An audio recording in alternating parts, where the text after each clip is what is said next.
Maraming po salamat on behalf of my family. Sa pananalangin po ninyo sa aking kapatid na si Beth, na nakita po ninyo na Sunday.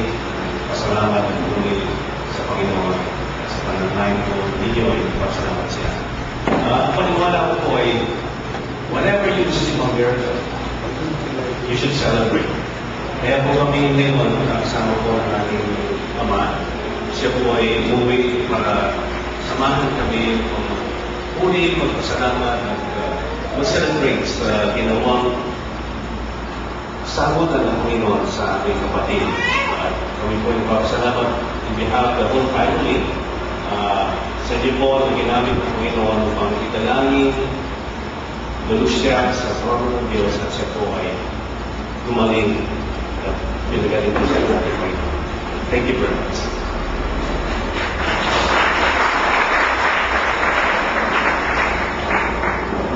Ang Quaresma ay sa English po ay tawag ay Lent. Naramdaman niyo po ba ang Quaresma ngayon? Kasi po, pag sinabi natin Quaresma, okay, Kapampangan po, Manildo, hanggang po ngayon ay naramdaman po natin ang Manildo. In fact, ang sabi po sa forecast is this week is more hotter than last week. So we had a thing. So naramdaman ko po na I had the impression that I should still speak on the subject about Lent. Tungkol po sa Lenten season. Ang Lent po ay habang sa isang Dutch word or isang German word na ibig sabihin ay spring. Which means kung kayo po nasa ibang bansa, there are 4 seasons there. Pagkatapos po ng winter ay ang spring. So, wala pong kinalaman ito sa anumang sineselebrate ng buong Kristiyanismo na walang iba kundi ang Holy Week, ang kamatayan, ang suffering, and the resurrection of our Lord Jesus Christ sa salitang Lent. But it comes only from the word spring. But to give you a background why, how do they compute anong araw at hindi po ba niya napansin ang Holy Week na ibang-ibang dates every year? Napakalaman ko po na ang Lent o ang Holy Week ay iwa-compute mula sa Resurrection Sunday. Magbibilang po sila ng 40 weekdays. Pabalik. Hindi po kasama yung Sabado Linggo, kundi mga weekdays na Monday to Friday. At ang pinakahuling Wednesday, sa pagkakount ng 40 weekdays backwards, that will be what we call the Ash Wednesday. Kaya po, yan ang umpisa ng Quaresma o Lenten season. Pero tayo mga Kristiyano na nakaranas ng kaligtasan ng Panginoon, ito po ay araw-araw natin sineselebrate. Hindi lang po during this whole week, but we celebrate the Lenten season because of what Jesus has done. Amen? So, in light of that, nais ko pong magsalita sa paksang what is the meaning of the cross. At ako po'y magsasalita o mag-quote ng ilang mga verses. At ilang po rito ay sunod-sunod po natin babasahin mamaya-maya. Noong medieval times, nagkaroon po ng anti-Semitism sa bansang Rome. Dahil po dumarami ang mga Hudyo na abala, naantala, na-alarm ang buong Roma, especially ang Papa. Kaya po ang Papa sa Rome ay nagsalita na lahat ng mga Hudyo sa Rome ay dapat umalis sa bansa. At sinabi po niya na kailangan umalis sila sa madaling panahon. Because they're increasing in number and they're outnumbering the people in Rome. So bakit ayaw po umalis ang mga Hudyo? In fact, it went into a battle, a war. Hanggang sa ang Papa, dahil po ay siyang pinakapuno ng isang reliyon ng Katoliko, ang sabi po niya, kung gayon, para walang dadanak ng dugo, ang gagawin natin ay magkaroon tayo ng debate. Hahabulin ko ang pinakamahusay sa inyong mga Hudyo sa isang debate. Ang nagkataon po ng panahon yun, the Pope was the greatest debater in the whole Christendom noong panahon niya. Kaya po hinamon niya ang mga Hudyo. At ang mga Hudyo naman po ay naghanap ng mga taong marunong magipagdebate. At wala po silang makita maliban sa isang pangalan ay Moshe. Si Moshe po ay isang wise thinker, pero mahina po siya sa pananalita. Kaya po siya kinausap, sabi niya, Moshe, pwede bang ikaw ang may pagdebate sa Papa? Na sa ganun hindi tayo maalisin dito sa bansang Roma. Sabi po niya, hindi ko kaya. Dahil marunong ako mag-isip, pero hindi ko kayang isalita. Kaya po nagkaroon po ng condition ng mga Hudyo upang kausapin ng Papa. Sabi niya, okay, Papa, gusto namin na tinatanggap po namin ang amo ninyo na magpagkaroon ng debate. Pero sa isang condition, isang debating walang salita. It's a debate without words. And then, ang Papa ay nag-isip, sabi niya, well, sigurado naman akong mananalo kung gano'n lang. Kahit walang salita, pwede akong manalo. So dumating po ang time na sila magkakadebate, nandun sila sa St. Peter's Basilica. Nasa kabila si Moshe. Nandun si Papa. Ang unang pong ginawa ng Papa ay ganito. Tinas niya kanyang daliri, sabi niya, and then sabi po ni Moshe, sabi ng Papa. Nag-isip na lang po siya, at pangalawa, ginawa ng Papa.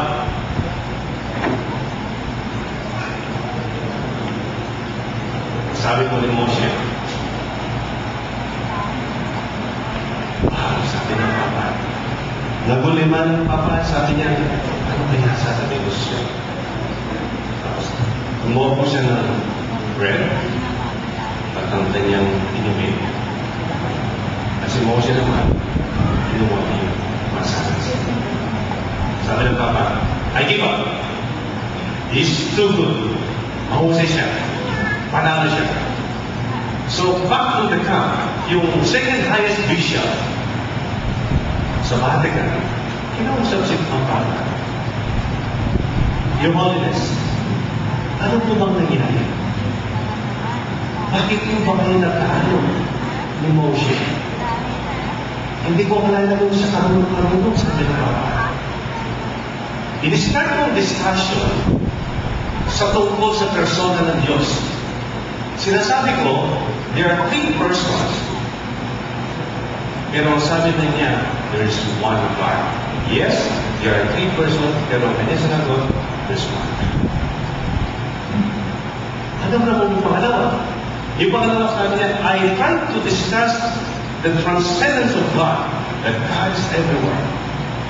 But he mentioned that God's imminence is that, yes, God is everywhere, but also God is here.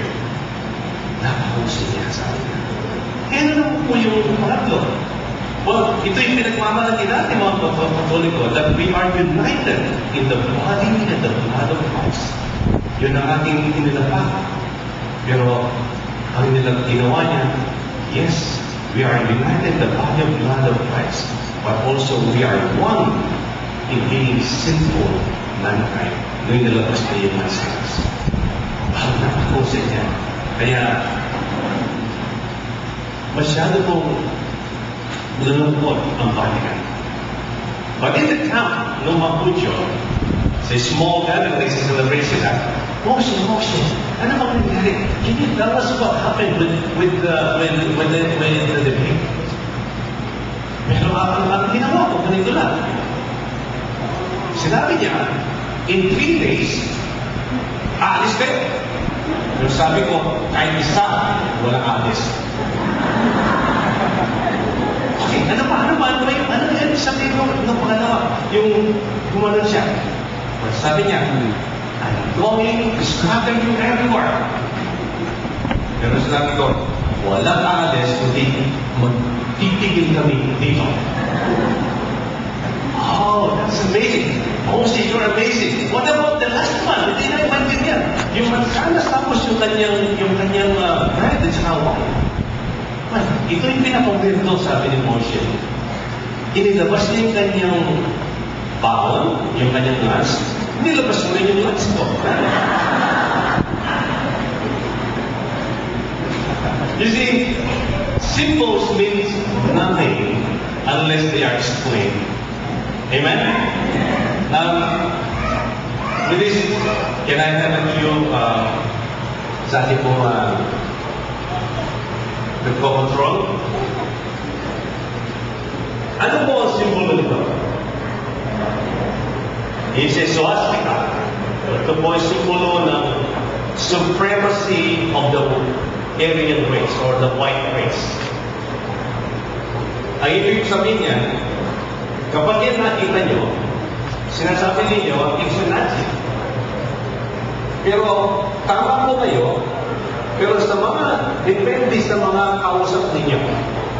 Dahil po, bago pa ang simbolo niya, meron pa pong ibang simbolo. It's even before the German na si Hitler ay kinuha niya ang simbolo nito, meron pang simbolo even before Christ.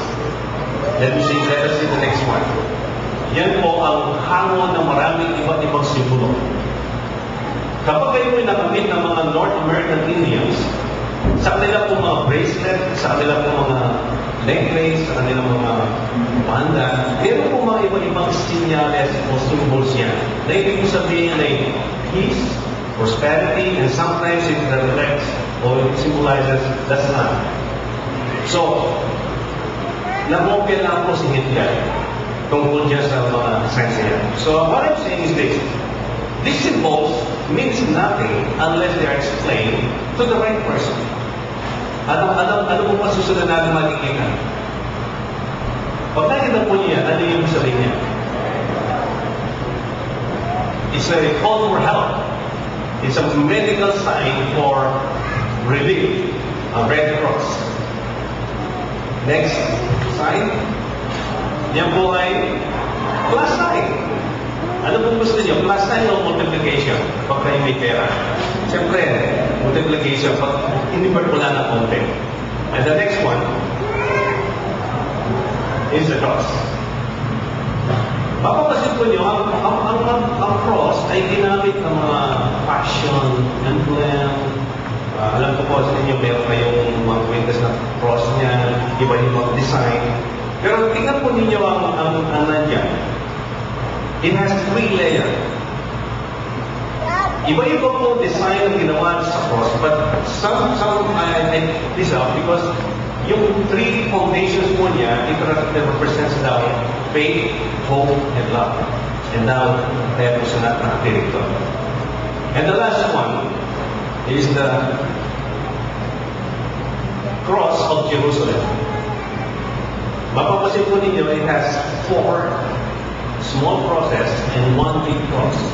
Ang ibig sabihin na po ng cross na yan, that the cross or the gospel is going to be preached into the 4 corners of the world. And the big cross is another time represented by the Lord Jesus Christ.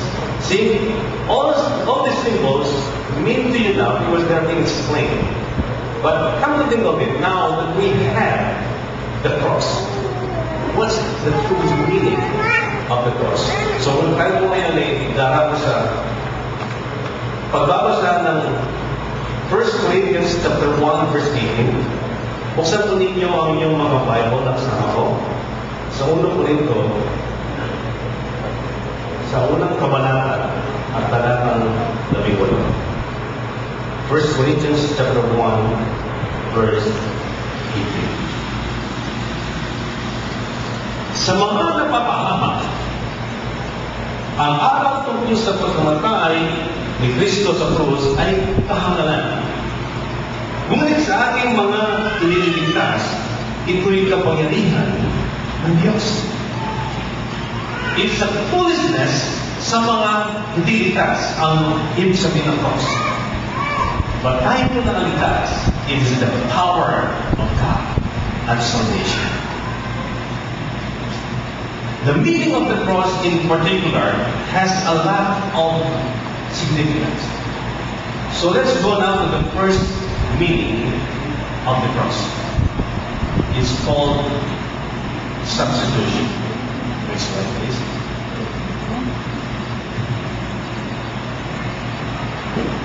The meaning of the cross, the first one is vicarious.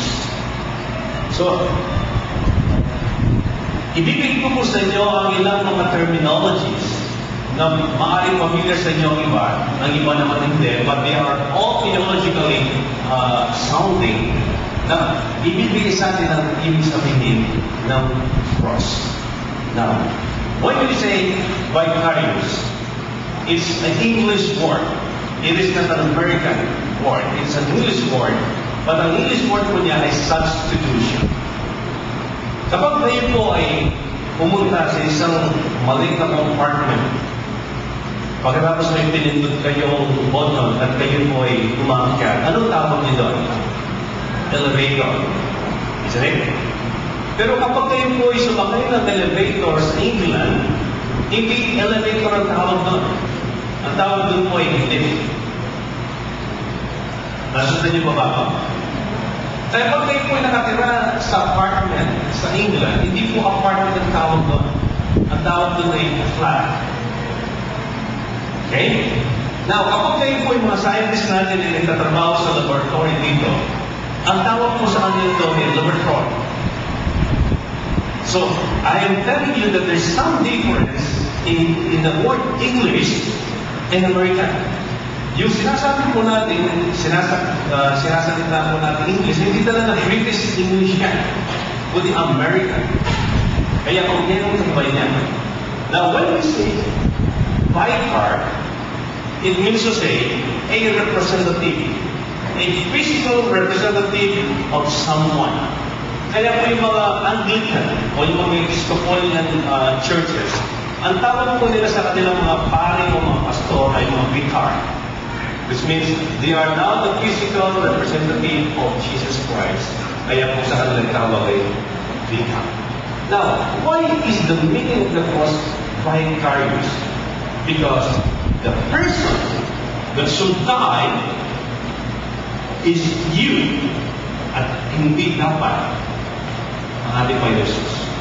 But because of the word substitution, inakuha niya ang ating kasalanan. Hindi mo ba kapag ang isang tao nagkasala, siya dapat managot? Amen? Pag-binan po kayo sa walang hanggan. May mga umiti po dyan. Sana po akong umiti dyan dahil naumpisan po namin kasi sa bahay namin ng father ko dahil walang ibang channel doon kundi TFC, kaya wala kami choice kundi mapanood. Si Emily Cardenas ay nakulong dahil sa kasalanan ng kanyang ama. Dapat ang ama niya na matanda na ang siyang makukulong, pero dahil siya matanda na, siya umako sa kasalanan ng kanyang ama.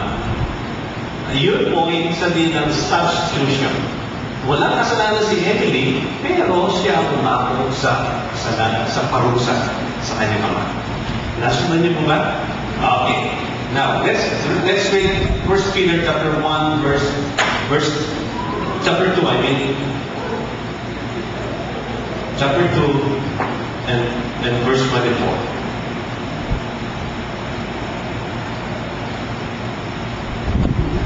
Buti lang po, meron tayong English na nandyan. Ako sundan niyo sa pagbabasa ko sa Biblia ng Tagalog. 1 Peter chapter 2, verse 24. Sa kanyang pagkamatay sa krus, dinala niya ang bigat ng ating mga kasalanan upang tuluyan na nating iwan ang pagkakasala at mamuhay ayon sa kalooban ng Diyos. Kayo'y himaling sa pamagitan ng kanyang mga sugat. So, ang ating Panginoon Jesus ang siyang umako ng ating dapat kapusan. Kaya po ang tawag niya is vicarious or substitution. Another verse, hindi ko po nasunod dyan, ay 2 Corinthians chapter 5, verse 41. Ikalawang Korinto, kung kayo po may mga Bible, nasundan niyo po sa ating pagbabasa. 2 Corinthians chapter 5, verse 21. Sabi po ng Biblia Tagalog, hindi nagkasala si Kristo, ngunit dahil sa atin, siya'y ibinilang na makasalanan upang makipag-isa tayo sa Kanya at mapapadal sa harapan ng Diyos sa pamamagitan. There you are. The Lord has substituted Jesus for our place. Sa ating binasa kanina sa 1 Peter chapter 2, verse 24, our Lord personally carried our sins. Nung ipako po sa krus ang dalawang kasama ni Jesus, para sa mga Romano, yung tatlong napako doon kasama si Jesus ay parang parehong may kasalanan. Subalit tayo po nakakaintindi ng mabuting balita, yung dalawang katabi ni Jesus napako sa krus dahil sa kanilang sariling kasalanan. But the Lord Jesus ay napako dahil hindi naman sa kanyang sariling kasalanan. Dahil sa kasalanan ng buong sanlibutan. Kasalanan ko, kasalanan niyo. Yun ang kahiban. Kaya kung sinasabi ng ating binasa sa 1 Peter chapter 2, verse 24, Jesus became sin for us. Kaya ang unang pangunan ng cross ay substitution of my crimes. Noong panahon po ng gera sa mga ng German war, there was a concentration camp. At isa pong concentration camp dito, mayroong nagkantang tumakas. At dahil po hindi siya, dahil po ay antalay itong pagtakas nito, pinahilera po ang lahat ng mga prisoners. At isa-isang interview. At hanggang po napatunayan ang isa ay ang nagtanggal tumakas. At siya po ipapatayin ng isang Nazi general. Subalit, sa hilera yun, ay meron isang pare na pangalan ko yung Father Maximilian Kolbe. Ang siyang namagitan, at sabi po niya, ito pong tao papatayin ninyo ay mayroon siyang pamilya. May asawa at maraming anak. Isa na po siyang patayin niyo, ako na lang patayin niyo. At tinanggap na po ng general nito ang mukhay ng father nito. At pagkatapos po, si Father Kobe ang siyang binaril at nabuhay po yung isang prisoner. And that is what we call substitution. Dahil po sa kamatayan ni Kristo sa krus, we are now enjoying the full benefits of our salvation and our eternal life. Amen. Pangalawa po, the meaning of the cross is called satisfaction. Another word na hindi po pamilya siguro sa inyo ay yung salitang propitiation o yung word na satisfaction sa another word for English. Ang propitiation po ay ang mukha po ng Tagalog ganito. Yung po nagkaroon po ng birthday party sa bahay po ni Mr. and Mrs. Pineda. Nandito po sila. Ayun, nandito po sila sa kabila. Pinag-iikan po nila ang kanilang handaan sa Oasis. At ang nandun po mga Oasis skaters ay nakakausan. Kaya po dinesign nila pati yung Japanese wasabi na parang dessert. Ganoon din nila pong dahon. Parang dessert. Dahil green po yung wasabi, di ba? So lahat na kumukuha sa pagkain, pinakahuli po yung wasabi. Akala naman tao, dessert. So pag kumukuha sila, hindi na po sila kumukuha ng ganyan, kumukuha po sila kutsara. So ako sila kumakain na sila, pero nag-dessert na sila, doon ko po narinig ang salitang propitiation. So paano parang? Propitiation. Propitiation. Ang salita po ng Tagalog ng propitiation na yung binahay ka na ayaw mo malasa kaya mo pinupropitiation. I'm just kidding. Just to make you laugh. I think you are enjoying it. Humingi din mo kayo dyan at ayaw mo may matulog. kailangan siguro magawa isang ganito, brother mo, hindi umanda yung isang ganito. Nasabi sa akin kanina ni Brother Boy, baka yung capacitor ng fan ang main problema. Parang alam po, ano? Hindi ko kaya ko lang alam yan dahil nangyari po sa amin sa bahay. Pinalitan lang po yung capacitor na umanda yung fan. Okay, propitiation means satisfaction. Or there's another word for that. It's called atonement. Ang ibig sabihin ng atonement is covering up a fault so that its effect will stop. Parang bang yung merong bahong binubuksan kayong sa lalagyan tapos ang bahong then tinakpan mo ulit. Kaya mo tinakpan yun para hindi nakakalat yung bahong. So that's what we call atonement. Yung sinasabi, covering up a fault so that its effect is already finished. Or there's another word for that is appeasement or to satisfy. Well, ano po ang sinasatisfy ng Diyos? Dalawa pong bagay. Ang kanyang batas at ang kanyang justice. The law of God needs to be satisfied and the justice of God needs to be appeased.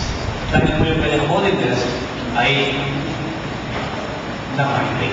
Dahil sa kasalanan po natin bilang tao. Kung isa pong judge, dahil po kanyang birthday ngayon, masasabihin niya, it's a good day for me, it's my birthday. So, ang gagawin ko, bago walang sana po lahat ng mga rapist. Alam niyo po ang ginagawa ng judge na yun? He is not being a just judge. Dahil ang kasalanan dapat maparusahan. Pero kapag pinardan mo yan, yes, he might be a good judge by pardoning. Pero they have the rapists or those who violated, those who have committed a crime, dapat po maranasan nila yung kaparusahan ng kasalanan. Because yun ang batas. Now, may ganit po mangyari na bakit hindi nila kaya ng Diyos na patawarin lang natin mo kasalanan and then we will have sing kumbaya, Lord. But that is not the nature of God. Ang nature po ng Panginoong Diyos ay kailangan niyang i-satisfy yung batas niya, but at the same time, maging just. Dahil kapag siya po hindi naging just at hindi na-satisfy yung kanyang batas, he no longer be a God.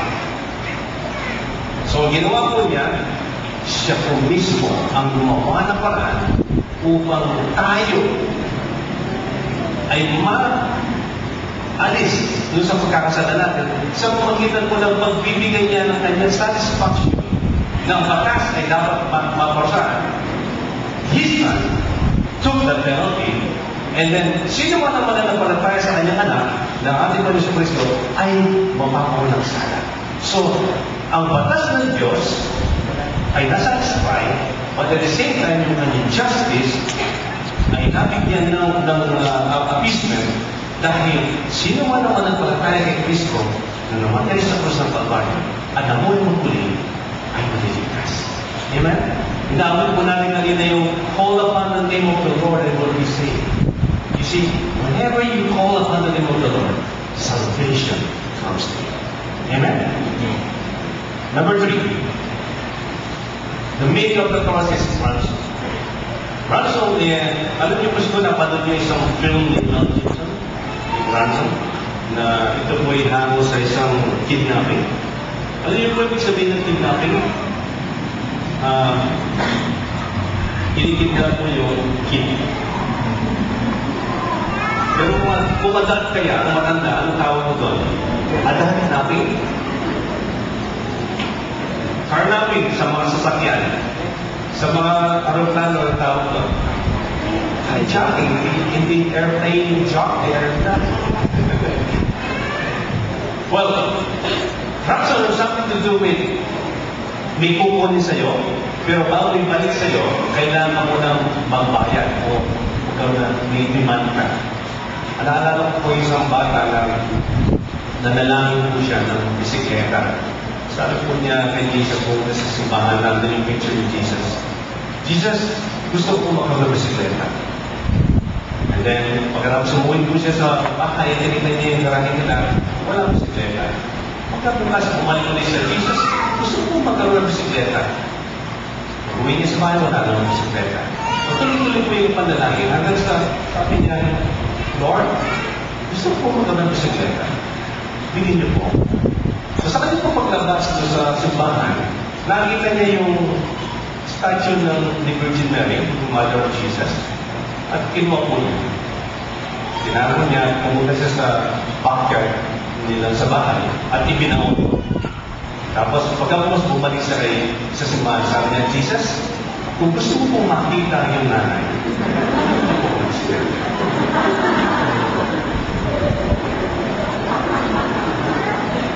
that was ransom.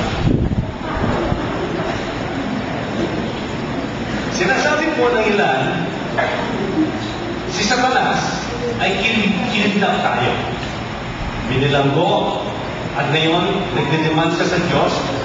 Diyos, bayaran mo ko at i-release ko yung mga taong kinidnap ko. Alam niyo po, that is theologically wrong. Wala pong kapangyarihan si Satanas upang tayo'y in-prison. Alam niyo po kung nag-in-prison sa atin, ano nagkulong sa atin? Ang mismo kabanalan ng Diyos ang siyang nagkulong sa atin. Kaya hindi po tayo makalabas sa tunay na matayang lugar. Naalala niyo po ba nung si Adan at saka si Eva?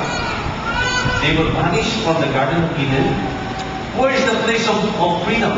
That was in the Garden of Eden. Pero ang ginawa po ng Diyos, nagtayo siya ng isang anghel na mayroong espada na hindi pwede pumasok uli. Si Adan at saka si Eva sa Garden of Eden. So saan po ang kulungan? Ang kulungan nila ay nandun sa labas. Hindi po sa loob. Sa pagkaitulog, yun ang place of freedom with the Lord Jesus.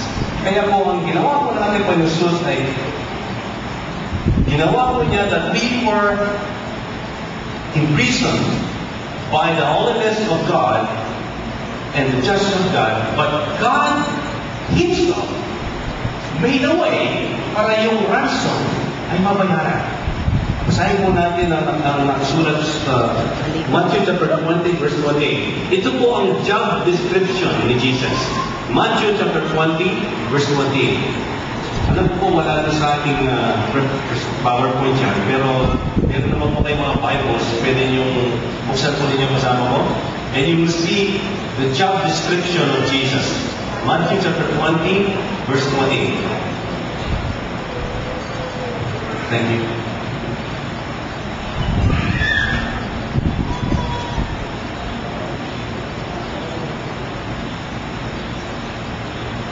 Sabi po ng Biblia Tagalog, tulad ng anak ng tao na naparito, hindi upang paglingkuran, kundi upang maglingkod at ialay ang kanyang buhay upang matubos ang marami. There's the word, matubos, ransom, ang marami. Jesus did it for us. Sa pamagitan po na paano po pagbayad ni Jesus sa atin? Hebrews chapter 9, verse 11 and 12. Ito po ang pinagbayad ng ating Panginoon sa atin, pagtubos niya sa atin. Hebrews chapter 9, verse 11 up to verse 12.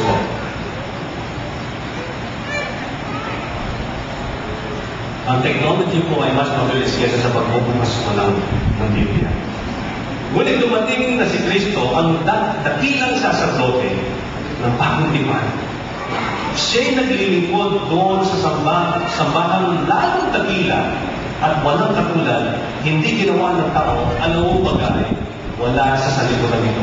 Verse 12. Minsan lamang pumasok si Kristo sa damong kabanal-banalan at iyo'y, take note of this, at iyo'y sapat sapat na hindi dugo ng kambing at bisirong baka ang kanyang dalang handog, kundi ang sariling dugo sa ikapagpapatawad ng mga kasalanan natin. Ang pinagbayad po ng ating palusot ay walang iba ang tingin niya sa ginunod. Ang sinabuhay mamuli, kinuha niya, dinala niya ang dugo sa trono ng Diyos Ama sa langit at inihandog ang pambayad sa ating mga kasalanan. Purihin po ang ating Jesus. Palakpan po natin siya.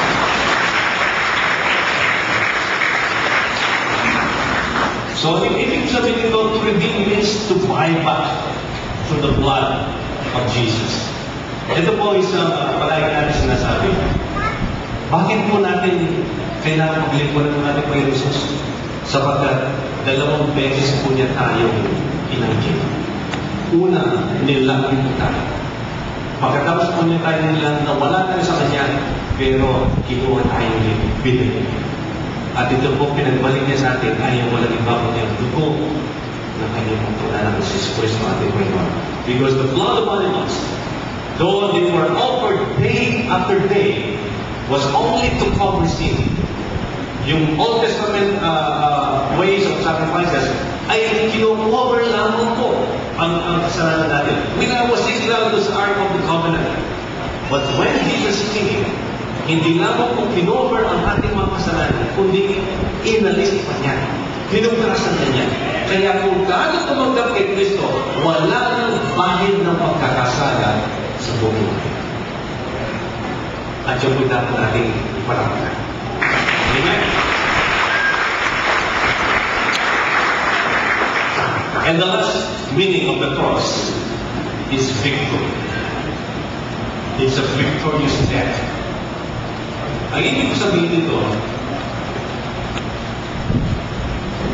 ang plano, ang pakay po natin kay Jesus sa pagpunta sa mundo nito, it was finished when He died on the cross. Hindi po natapos ang kanyang ministry, kundi po'y nag-complete na. John 19 verse 28 to 30.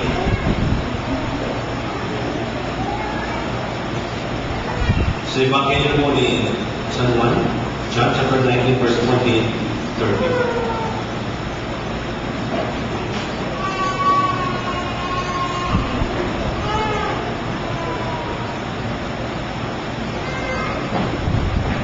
Pagkatapos nito, alam ni Jesus na naganap na ang lahat ng bagay. At bilang katuparan ng kasulatan ay sinabi niya, nauuho ako. May isang mangkok doon na puno-puno ng maasim na alak. Itinubog nila rito ang isang esponja. Ikinabit sa sanga ng soko at idiniit sa kanyang bibig. Verse 30. Nang masitsip ni Jesus ang alak ay kanya sinabi, naganap na. Iniyungayong niya ang kanyang ulo at nalabot ang kanyang hininga. May mga ibang parang po na pagsabing it is finished. Kung kayo po ay nag-exam at there are 100 items na dapat mo sagutin at nasa 51 ka pa lang at nag-bell na nag-time na, ang sabi mo, it is finished. Pero kapag ikaw ay nanonood ng basketball at there's the last 3 seconds at over pa kalaban ng 2 points at yung team, paborito mong team, ay nakapag 3 points. It is finished. Di ba? Malaki ang kahibag po ng pagsabi niya. Nung sabihin po ni Jesus yung it is finished, hindi po siya kamukha ng ulan. Kundi, it is a victorious shout, the whole universe, ang plano ng Diyos sa pamagitan po ng pagpunta ng Jesus ay naganap. It's a victorious shout that God has done through Jesus Christ. Amen? We have been bought by the blood of Jesus. Si General Dwight Eisenhower ay meron po siyang quotation about war and victory. Ang sabi po niya, there is no victory at discount prices.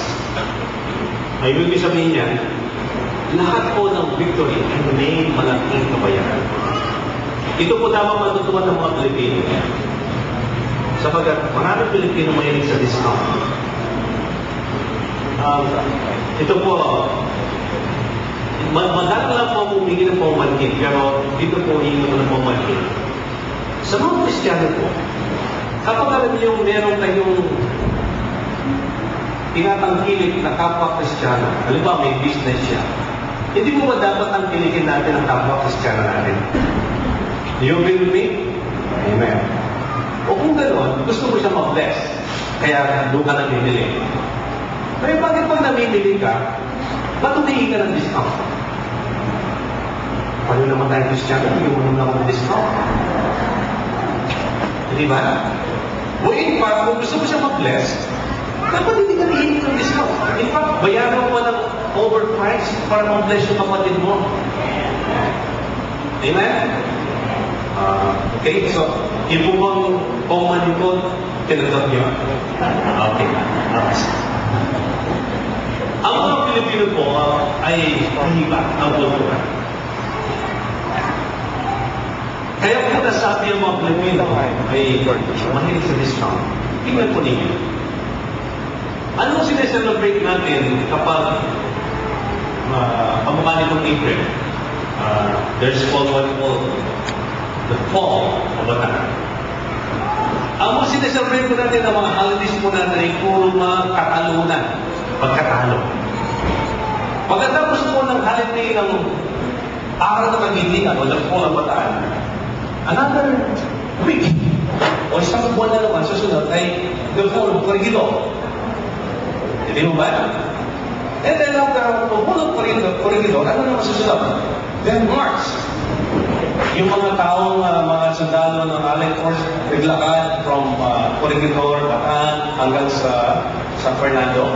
And then akala po natin, naglakad sila ng Capas. Pero ayon po sa pag-research ko, hindi po lahat sila naglakad ng Capas. Naglakad lang sila from Bataan to San Fernando, kung sa stasyon na ginawang tourist attraction na yan. Sinalay sila na maghapon, papuntang Capas sa Montolera tayo. Kaya po, ganun yung Death March. Kaya po na lang yan, dahil sa kapatid ko ng father ko ay kasama doon sa Death March. Kaya lang po siya nakatakas sa bandang Lubao ang Marco. Okay. So what's the point story? What I'm saying is this. We celebrate losses.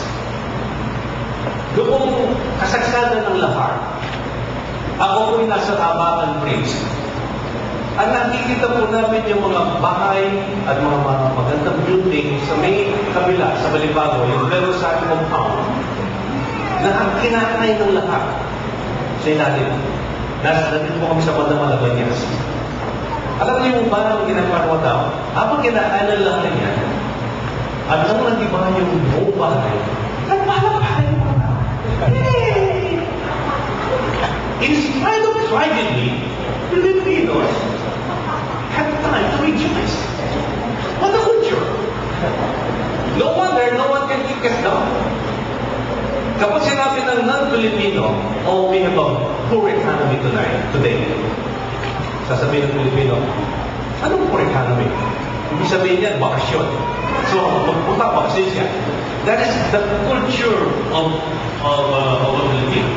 Nung panahon po ng mundo, hindi ko rin ako. Nakikita ko po yung mga pangyayari ng may mga nasalantala sa Manila. But in spite of that, makikita mo yung Pilipino na hindi. In spite of almost all these difficulties. What I'm trying to say is, what should be? Now, gamitin po natin ito sa ating bilang mga Kristiyano. When Jesus said, it is finished, that is a shout of victory. Akala po natin, yung pagkapako ni Cruz, sa krus ng Calvarius ni Jesus, ay katalunan natin. No.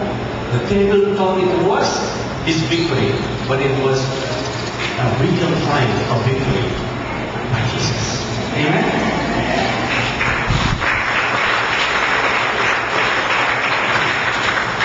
When Jesus said it is finished, that was the ultimate price for our salvation.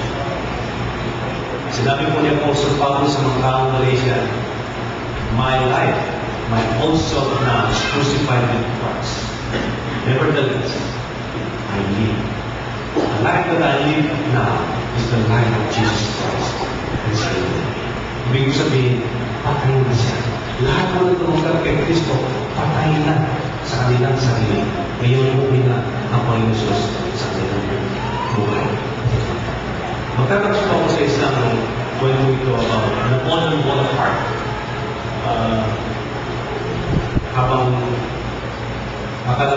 natin kung pinili niya Bonaparte. Hindi po siya fall together, but Bonaparte. Napoleon Bonaparte. Nung siya po yung natatalo na sa giyera sa France, ang ginawa po niya, minobilize niya lahat ng sergeant niya at mga captains na pumunta sa bawat towns sa France, at magkaroon ng lottery o mga pangalan ng mga kagalakihan, at sino man yung mabunod ay magsiserve sa war. So yun po kanyang ginawa. Hanggang sa kanyang mga sergeant and captains na napunta sa isang town, at may nabunod isang pangalan, at sabi ng lalaki, hindi ako pwedeng mag-serve sa war. Bakit? Sabi ng mga sergeant, sapagkat patay na ako. Paano nangyari? Buhay ka. Nakanan niyo yung pangalan ko. Hindi, patay na ako. Hanggang sa ito'y nakarating mo kay Napoleon, at ganito pala ang kwento. Many months of wars ago, na bunod na po yung kanyang pangalan. Eh dahil po yung kanyang neighbor, kapitbahay niya, nakita niya talagayan niya na bago panganak ang kanyang asawa. Siya po ang tumayo bilang siya. Kaya siya pumunta sa army, sabi niya, ito ang aking pangalan po nung nabunod, at ako ang magsiserve sa war. At na po siya nag-drop sa war, napatay po siya sa gera. Kaya kung sabihin ni Napoleon, wala akong magagawa siya. Sa batas ng Pransa, ang tao nito ay patay na at hindi na pwede siyang mag-serve sa war. Sa ating pong kalagayan ni Kristo, namatay na po tayo sa ating Panginoon sa Kristo. Ang nabubuhay na po ngayon sa atin ay walang iba kundi kanyang kasalanan, ang kanyang buhay, ang buhay na ating Panginoon sa Kristo. But I am already dead. No longer I live, but Christ. And this is what the name meant. It's all about the power of God for life is none other than Christ. Thank you, Mary. Lord, nagpapasalamat po kami sa binigay mo mga salita at mensahe sa amin. Higit sa lahat, Panginoon, aming Panginoon Diyos, nagpapasalamat po kami sa kaparaanan na tinabaga na parang kakahiban na aming tagapagligtas ay namatay sa krus ng Kalbaryo. Pero, Panginoon, sinasabi po sa salita, ito ang kapangyarihan ng kaligtasan na naliligtas sa bawat sino sa mga pagkain sa iyo. Sa pagkamatay ng iyong anak na si Jesus Cristo, na nabuhos ng kanyang mundo upang matubos ang iyong pagkasan. Salamat po sa inyong malaking pag-ibig kami naman Diyos na pinagkalog mo ang iyong buktunan na siya'y namatay para sa ikakaligtas namin. At kung sino man ang mananampalataya sa kanya, ay magkakaroon ng buhay.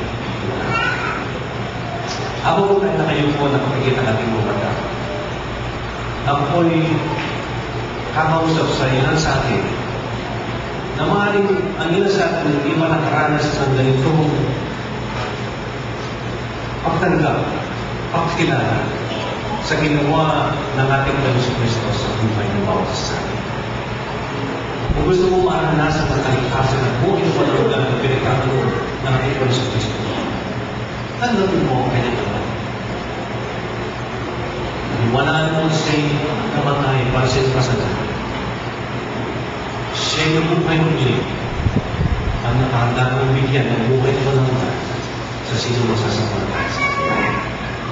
At sa mga tumanggap naman mo ng kaligtasan nito, mangyari naman ang simbolo ng krus ng Kalbaryo ay maging inspirasyon sa atin upang sa araw-araw natin mo ay mabubuhay tayo ng hindi kabatalan na pinapatay mo natin ang aming also ating lumang pagkatao at tayo mabubuhay sa panibagong pagkatao na binigay ni Kristo sa atin. Lord, make this prayer true sa kausa sa atin.